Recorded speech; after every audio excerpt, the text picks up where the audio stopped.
Twitter criticism Wednesday something.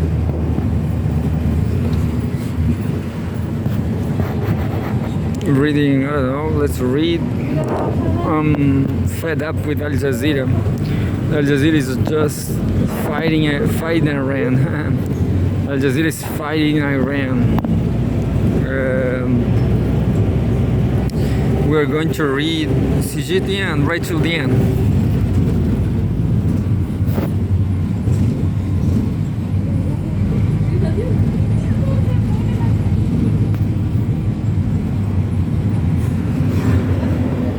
World geopolitics, I will say. World. Israel claims it killed top Iranian security official Ali Larijani. We have a photo of Iranian security chief Ali Larijani. Israel's defense minister Israel Katz announced on Thursday that Iranian security chief Ali Larijani was killed in a strike. The claim came amid widespread Israeli strikes targeting cities including Tehran, Shiraz, and Tabriz, according to Al Jazeera. Iranian authorities had not commented on Larijani's fate at the time of reporting. He was taking part in the Quds Day rally last Friday. However, Iranian media released handwritten note by Larijani on the same day as Israeli allegations, which also marked the eve of a funeral ceremony for naval forces. Larijani's X account also published his handwritten note later, but it's not clear whether Larijani himself posted it. Ali Larijani was the secretary of Iran's Supreme National Security Council and a confidant of the slain Iranian Supreme Leader Ayatollah Ali Khamenei, as well as a former speaker of the Iranian parliament. The conflict has entered its 18th day with no end in sight. Interesting. No end in sight. Iran's Supreme Leader Ayatollah Mojtaba Khamenei has rejected proposals for de-escalation or a ceasefire with the US that were conveyed to Tehran by representatives from two countries acting as intermediaries. Reuters reported on Thursday, citing a senior Iran official, Khamenei's stance towards the US and Israel was, quote unquote, very tough and serious. During his first foreign policy session, the official said, without clarifying whether the leader attended in person. And the second one, Wang Yi.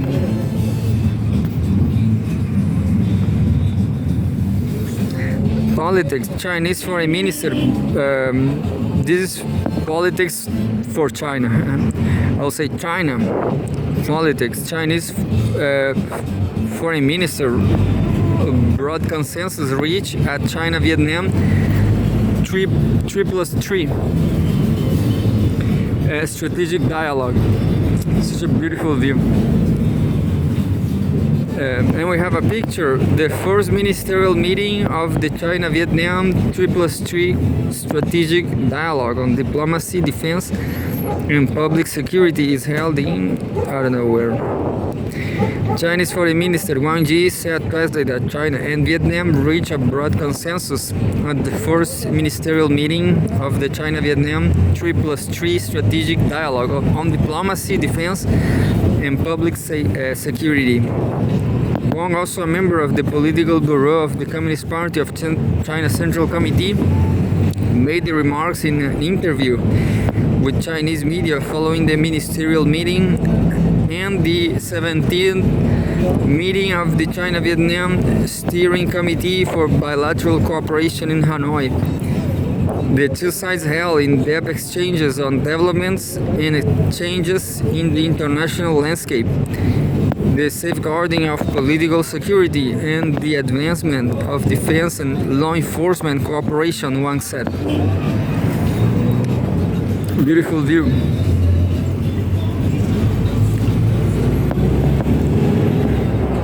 He added that both sides agreed that under the current international situation, the advantages of China and Vietnam's socialist systems are becoming increasingly prominent.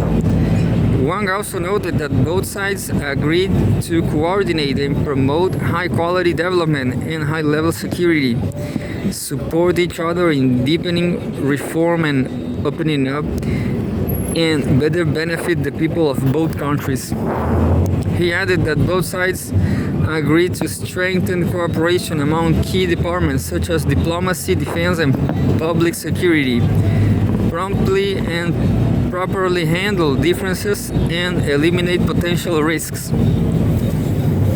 Both sides agreed to enhance communication and cooperation on major decisions, promote the implementation of the global initiatives proposed by China, firmly uphold the international system with the United Nations at its core and the international order based on international law, and jointly oppose hegemonism, power politics, and unilateralism, according to Wang. One friend of everybody, forever friend of the Russians. Sources Xinhua News Agency.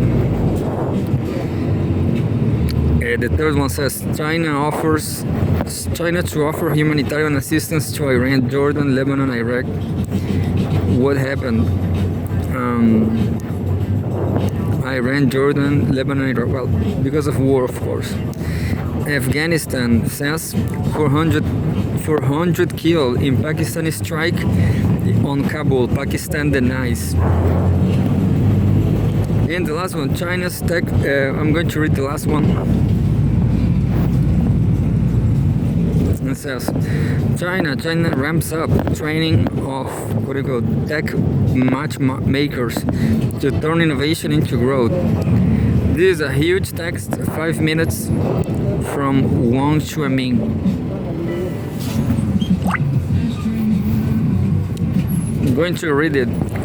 Students of the Master of Technology Transfer MTT program at Shanghai Jiaotong University visit a technology company.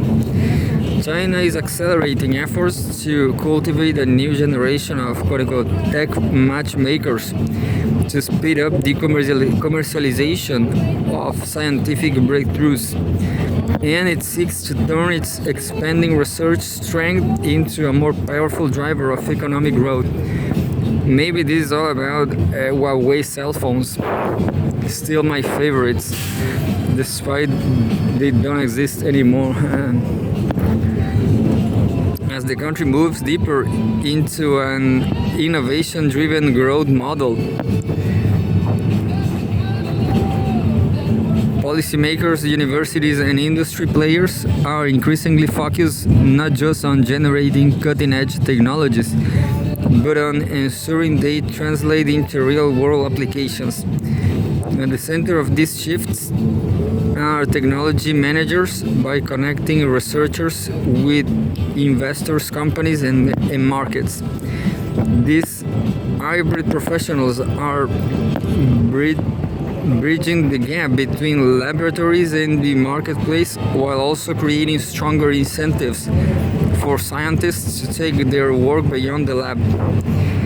Liu Xiaoxuan, Associate Dean of the Antai College of Economics and Management at Shanghai Jiaotong University, told Cgtn that top technology transfer professionals need a blend of skills: the ability to assess technology, understand market demand, design financial solutions, navigate legal and intellectual property issues, and manage teams and operations. According to Liu, China currently has around 20,000 such professionals, with demand expected to surge in the coming years. He said in developed economies, there are typically about 4 high-level technology managers for every 100 scientists, highlighting the scale and of expansion China is now pursuing. The push is being reinforced at the national level. China's 15th five-year plan, 2026-2030, places technological self-reliance and deep integration of innovation with industry at the core of its economic strategy, calling for faster and more efficient conversions of scientific breakthroughs into commercial applications. Local governments are moving in the same direction. Cities such as Shanghai have classified technology managers as urgently needed talent, pledging to build a dedicated workforce, quote unquote, in the same way they train scientists.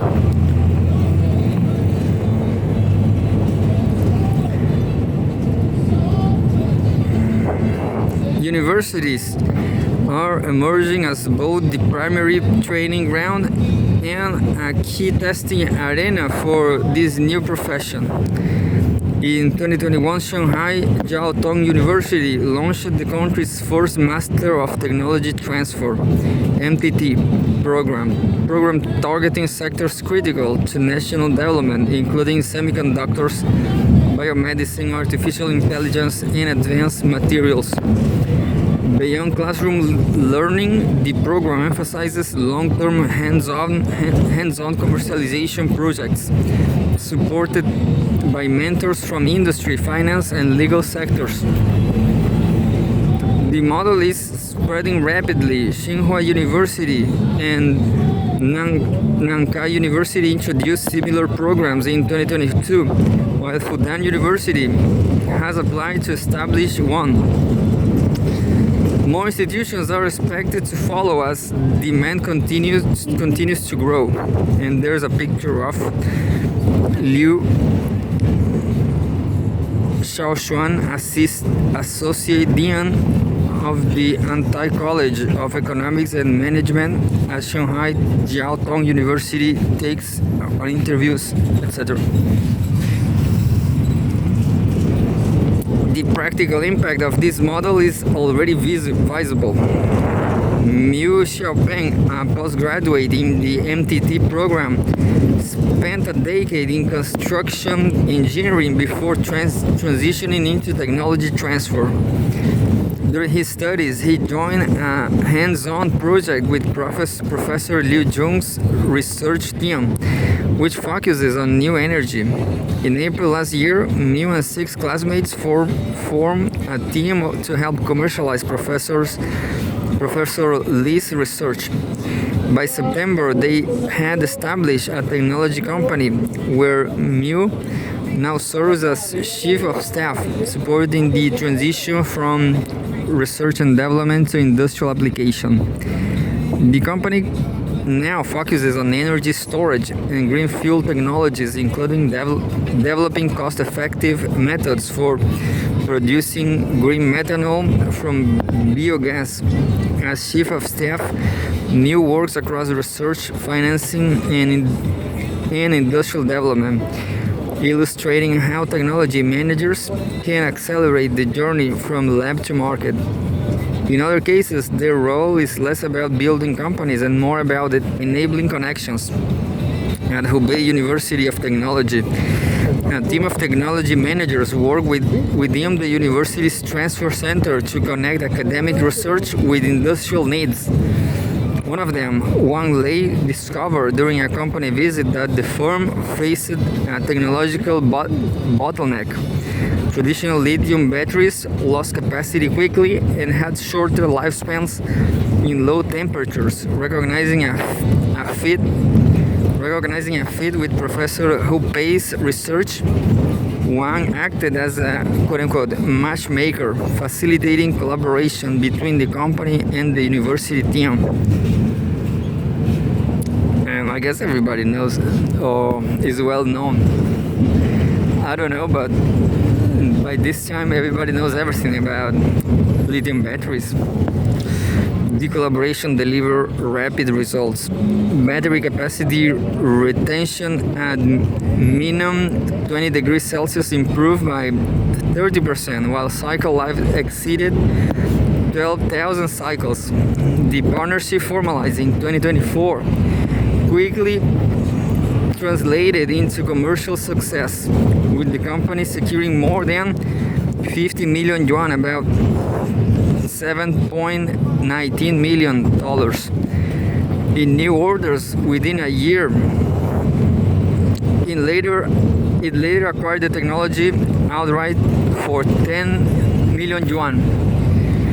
Without technology managers, this level of efficiency would have been impossible, end quote. Who said?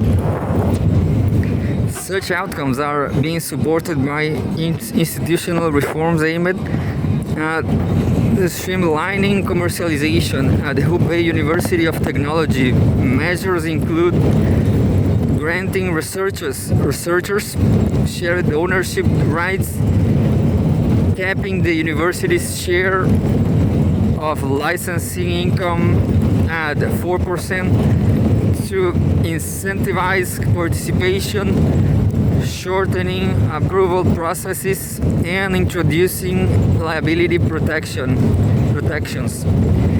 The results have been significant. By March 2025, the university have completed more than 2,000 commercialization projects, with contract value reaching 1.18 billion yuan, exceeding the combined total of the previous 2 decades.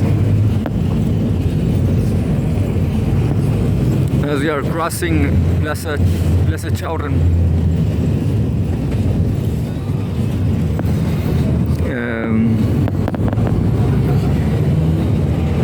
I lost myself here. March 2020. The results have been significant. By March 2025, the university had completed more than 3,000 commercialization projects, with contract value reaching 1.18 billion yuan, exceeding the commercialized total of the previous 2 decades. Beyond domestic impact, China is also positioning these quote-unquote tech matchmakers for a global role.